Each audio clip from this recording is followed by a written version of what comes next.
In a small village, nestled between rolling hills, there lived a humble carpenter. His name was Ravi, and he was known for his exceptional craftsmanship.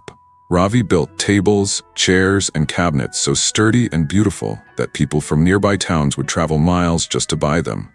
But what truly set Ravi apart was not just his skill, it was his quiet nature. He never boasted about his work, nor did he seek attention for his talent. One day, a wealthy merchant from the city came to visit the village. The merchant was loud and flamboyant, known for showing off his wealth and possessions.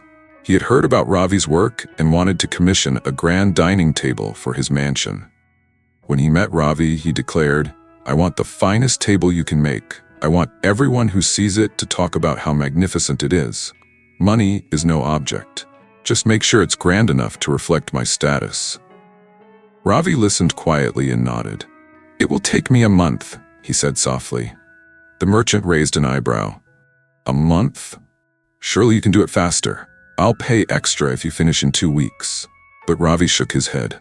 "Good work takes time," he replied.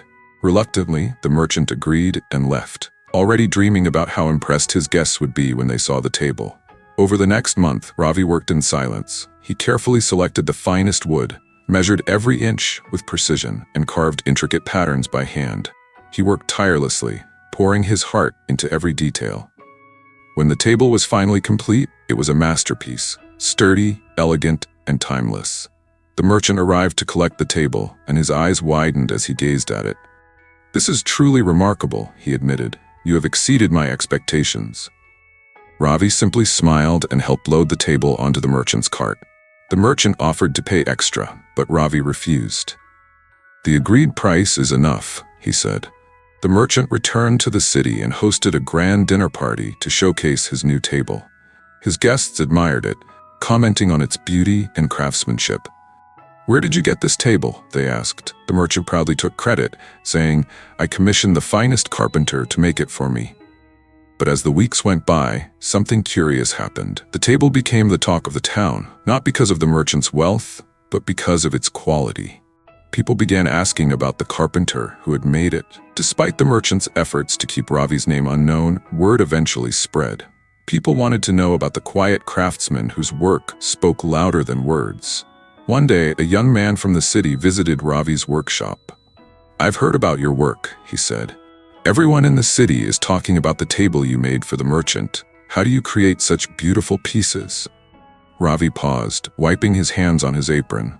"I focus on the work," he said simply, "not on who will praise it." The young man frowned. "But don't you want recognition? Don't you want people to know how talented you are?" Ravi smiled. "True success doesn't need to be shouted from the rooftops.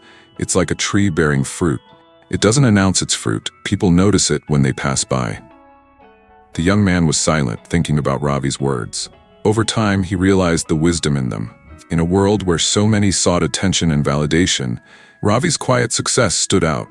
His work, done with dedication and humility, spoke for itself. Years later, Ravi's name became synonymous with quality and integrity.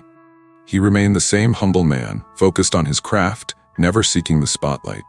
His story became a lesson for many, that true success doesn't need to be displayed or boasted about.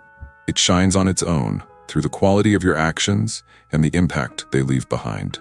And so, Ravi's legacy lived on, not because he shouted about it, but because he understood the art of quiet success.